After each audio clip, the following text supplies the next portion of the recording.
नमस्कार. आज मी पुन्हा एकदा व्हेज जेवण बनवत आहे. त्यासाठी मी इथे छोटा भाजीचा कच्चा फणस घेतलेला आहे. तो स्वच्छ धुवून घेतला आहे बाहेरून आणि आता कापून घेते आणि कुकरच्या डब्यामध्ये पाणी घालून थोडंसं मीठ आणि तेल घालते आणि कुकरला शिजून घेते. 4 शिट्ट्या लावून शिजून घेतलेलं आहे.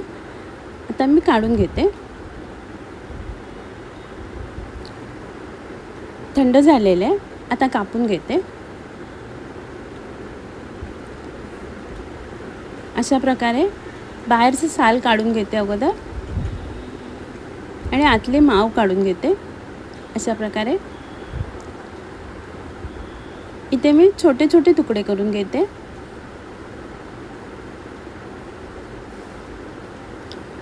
इथे छोटे छोटे तुकडे करून घेतलेले आणि हे थोडेसे मीडियम करून घेते आणि थोडेसे मोठेच तुकडे ठेवलेले ते चेचून घेते. चेचून झालेलं आहे फणस. इथे पॅनमध्ये थोडंसं बेसन घेतलेलं आहे ते सुकंच भाजून घेते.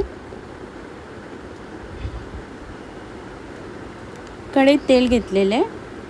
त्यात एक मोठा बारीक चिरलेला कांदा घालून कांदा परतून घेते. बारीक चिरलेला लसूण आणि आलं तेलावर घालून परतून घेते कांद्याबरोबर. धणे पावडर, लाल मिरची पावडर, हळद, हिंग आणि जिरे पावडर घालते आणि मिक्स करून घेते आणि चेचून ठेवलेला फणस घालते आणि तेलात मिक्स करून घेते. चवीप्रमाणे मीठ घालते आणि एक छोटा उकडून घेतलेला बटाटा मॅश करून घातलेला आहे. तो सगळं एकत्र करून घेते मसाल्यामध्ये आणि झाकण लावून वाफ काढून घेते. वरून आमचूर पावडर घालते आणि मिक्स करून घेते. बारीक चिरलेली हिरवी मिरची घालते आणि मिक्स करून घेते. पुन्हा एकदा झाकण लावून वाफ काढून घेते. मिश्रण थंड झालेलं आहे. त्यात भाजून ठेवलेलं बेसन घालते, कोथिंबीर घालते आणि मिक्स करून घेते. त्या हाताने मिक्स करून घेते आणि त्याचे गोळे करून घेते. अशा प्रकारे त्याला पॅटीसचा आकार देते.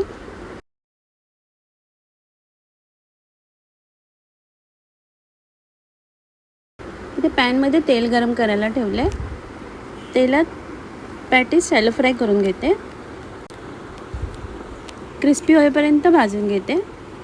मिश्रण आतलं शिजलेलं आहे.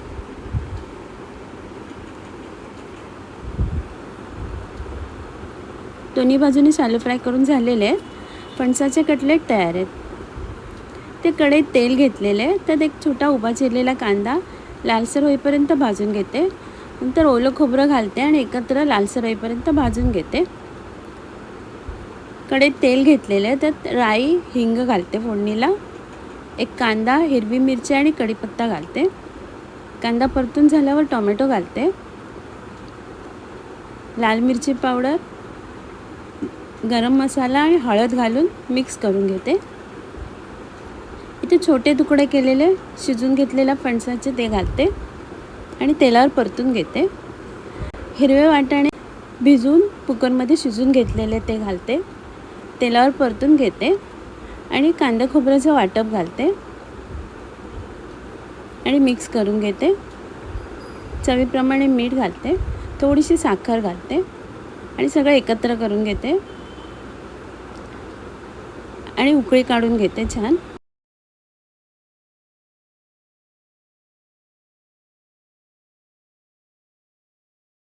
हिरवे वाटाणे घालून कच्च्या फणसाची आमटी तयार आहे.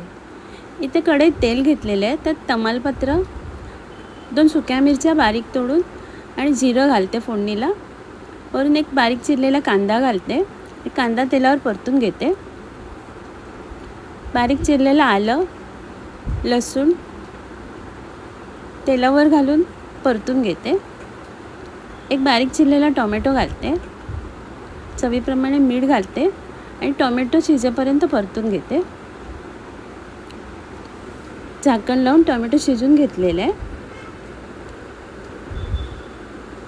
धणे पावडर, जिरे पावडर, लाल मिरची पावडर, हळद घालते आणि मिक्स करून घेते. थोडंसं पाणी घालते. मसाला छान शिजून येईल. झाकण लावून मसाला शिजायला ठेवते. झाकण काढलेलं आहे, मसाला शिजलेला आहे. इथे फणसाच्या मीडियम आकाराच्या फोडी केलेल्या घालते आणि तेलावर परतून घेते. थोडंसं पाणी घालते, चवीप्रमाणे मीठ घालते आणि झाकण लावून वाफ काढून घेते. 3-4 मिनिटांनी झाकण काढलेलं आहे.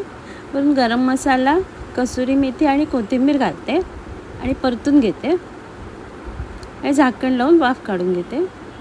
2-3 मिनिटांनी झाकण काढलेलं आहे. फणसाची भाजी तयार आहे. इथे तुरीची आणि मुगाची डाळ घेतलेली आहे समप्रमाणात, धुवून कुकरला शिजून घेतलेली आहे. कढईत तेल घेतलेले आहे, त्यात जिरं आणि सुक्या मिरच्या घालते फोडणीला. लसूण घालते बारीक चिरलेला. परतून झाल्यावर कांदा घालते. कांदा लालसर झाल्यावर थोडंसं आलं घालते बारीक चिरून ठेवलेलं. तेलावर परतून घेते. टोमॅटो घालते, थोडंसं मीठ घालते, टोमॅटो शिजेल पटकन आणि मिक्स करून घेते. टोमॅटो शिजलेलं आहे. धणे पावडर, लाल मिरची पावडर आणि हळद घालते, मिक्स करून घेते. शिजून घेतलेली तुरीची आणि मुगाची डाळ घालते, मसाल्यामध्ये मिक्स करून घेते आणि पाणी घालून थोडंसं पातळ करून घेते. हिरवी मिरची घालते उभी चिरलेली, मिक्स करून घेते. वरून कोथिंबीर घालते आणि डाळीला छान उकळी काढून घेते. कढईत तेल घेतलेलं आहे, त्यात मोठा बारीक चिरलेला कांदा आणि हिरवी मिरची घालते. त्यात बारीक चिरून ठेवलेला पालक घालते आणि तेलावर परतून घेते आणि झाकण लावून शिजायला ठेवते. 3-4 मिनिटांनी झाकण काढलेलं आहे. चवीप्रमाणे मीठ आणि किसून ठेवलेलं ओलं खोबरं घालते, मिक्स करून घेते. पालकची भाजी तयार आहे. आता मी सर्व करते. आजचा व्हिडिओ पाहिल्याबद्दल खूप खूप धन्यवाद.